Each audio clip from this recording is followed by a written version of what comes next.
Hello everyone, welcome to my channel. I'm Rashmi Pawar and in this video I'll explain about the earliest societies. पहले का जो society थी हमारी पुराने time में उसके बारे में थोड़ा सा डिस्क्राइब करूँगी एंड उसके नेक्स्ट वीडियो में मैं आपको स्टोन एज के बारे में बताऊँगी। तो थोड़ा सा पहले समझना बहुत ज़रूरी है कि किस तरह का लाइफस्टाइल था उनका, क्या वो लोग करते थे अपने लिए और किस तरह से उन्होंने हथियार अपने टूल्स बनाना सीख लिया। ठीक है, तो लेट्स स्टार्ट। फर्स्टली जानते हैं नोमैडिक लाइफस्टाइल के बारे में जो अर्ली ह्यूमन का हुआ करता था। अर्ली ह्यूमन की जो लाइफ थी प्री हिस्टोरिकल पीरियड में वो काफ़ी डिफरेंट थी। आज जिस तरीके से हम लोग रहते हैं ना उससे बहुत डिफरेंट थी। तो अर्ली ह्यूमन्स को नहीं पता था कि किस तरह से वो अपना खाना उगाए, किस तरह से उसको प्रोड्यूस करे। उनको क्या करना होता था, उनकी कुछ समझ में नहीं आता था कि कहाँ से खाए। तो उन्हें एनिमल्स दिखे तो उन्होंने उनको हंट करना शुरू कर दिया और वो डिपेंड रहते थे। जो फ्रूट्स वगैरह उगते थे पेड़ों पर अपने आप से, जंगली पौधों पर, जंगली वृक्षों पर, उनकी जड़ें, वेजिटेबल्स वगैरह जो अपने आप से उग जाती थी उनमें से वो जो भी खाने लायक उनको लगता था वो लेते थे। तो उन्हें अपने आप को प्रोटेक्ट भी करना होता था कुछ ऐसे खूंखार जानवरों से। और कई बार क्लाइमेटिक कंडीशन भी बहुत हार्श हो जाती हैं, जैसे बहुत ज़्यादा गर्मी, बहुत ज़्यादा सर्दी, उस समय पर भी अपने आप को बचाना होता था। तो फिर उसके लिए उन्होंने क्या किया, उन्होंने अपने आप को कवर करना शुरू किया। किस चीज़ से? एनिमल स्किन से। और वो एक जगह से दूसरी जगह पर घूमते रहते थे अपने लिए फूड एंड वाटर की सर्च में। ठीक है, यहाँ तक आपको समझ आया। नेक्स्ट है हंटिंग एंड गैदरिंग हमारी अर्ली ह्यूमन की। तो यहाँ अब जो वो डिपेंड था पूरी तरह से हंटिंग जो एनिमल्स की, और गैदरिंग मतलब उसको फ्रूट्स और वेजिटेबल अपने लिए वो गैदर करता था, इकट्ठे किया करता था। तो इसलिए आज हम उनको हंटर गैदरर के नाम से भी बोलते हैं। फूड में वो लोग क्या खाते थे, वो एनिमल हंट करते थे अपने मीट के लिए। और फूड जैसे आसपास की फ्रूट्स, कुछ बेरीज, कुछ रूट्स, कुछ नट्स, हनी वगैरह वो गैदर भी कर लिया करते थे।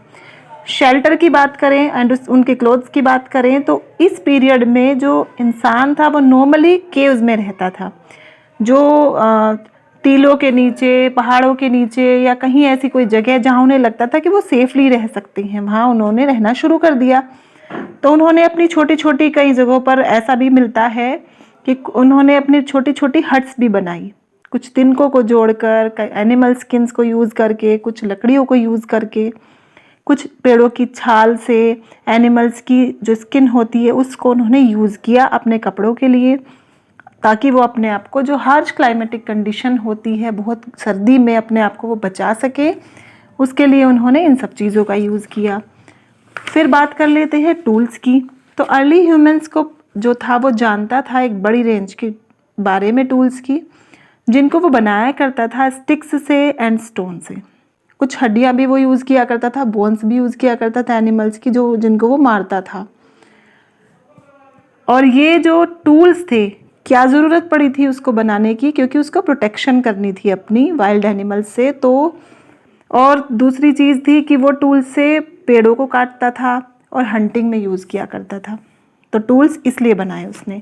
अब इंसान ने टूल्स बनाना सीखा कैसे? ज़्यादातर जो खुदाइयाँ हुई हैं उनसे ऐसा पता चलता है कि अर्ली ह्यूमन जो है उसने स्टोन्स को यूज़ किया टूल्स बनाने के लिए। तो स्टोन को यूज़ ऐसे ही नहीं कर लिया, उसको शेप में लाया, पहले शार्प किया उसकी आगे की हिस्से को, और अलग अलग पर्पजेज से वो उनको यूज़ करता था। अर्ली ह्यूमन ने टूल्स का यूज़ किया एनिमल्स हंट करने में, मीट जो होता था उसको कट करने में, और जो पेड़ों की छाल है उसको स्क्रैप करने में, एनिमल हाइड्स को, और वुड कटिंग के लिए एंड फॉरेस्ट क्लियरिंग के लिए, क्योंकि बाद में तो उसको खेती करना भी आ गया था। ये मैं सब आपको आगे बताऊंगी, कब उसने खेती करना सीख लिया, किस तरह से क्या किया, ये सब मैं आपको बताऊंगी।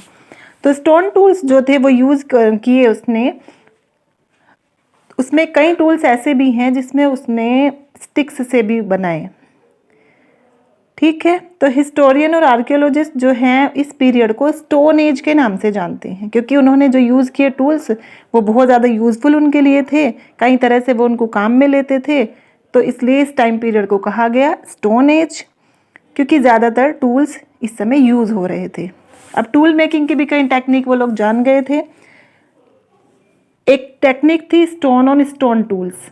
इस टेक्निक में क्या करते थे, जो बड़ा सा उन्होंने पेबल लिया उसको हैमर करते थे वो, मतलब उसको थोड़ा थोड़ा सा तोड़ करके बड़े स्टोन में से अलग अलग टूल्स बनाते थे वो, हथौड़े की तरह से यूज़ करके। प्रेशर फ्लैकिंग ये सेकंड टेक्निक थी, जिसको प्रेशर फ्लैकिंग के नाम से जाना गया। इस टेक्निक में स्टोन या बोन को शेप में लाया जाता था और टूल उसको बनाया जाता था, और उसको जो है एक पत्थर से दूसरे को प्रेशर दिया जाता था और इस तरह से डिज़ायर्ड शेप मिल जाती थी। तो नेक्स्ट वीडियो जो मैं आपको दूंगी उसमें मैं आपको आगे की लाइफ बताऊंगी। काफ़ी इंटरेस्टिंग है वो लाइफ, अर्ली ह्यूमन की। स्टोन एज के बारे में बात करेंगे, कौन कौन से इसके पार्ट्स हैं स्टोन एज के, वो सब मैं आपको बताऊंगी। तीनों पार्ट्स के बारे में बात करेंगे। फिर आगे की वीडियोस जो आएंगी उसमें मैं आपको ये भी बताऊंगी कि इंसान ने कब खेती करना सीख लिया, किस तरह से वो क्या चीज़ें यूज़ करने लगा। तो काफ़ी इंटरेस्टिंग हो जाएगा। सो आप जुड़े रहेंगे, स्टे कनेक्टेड। ओके।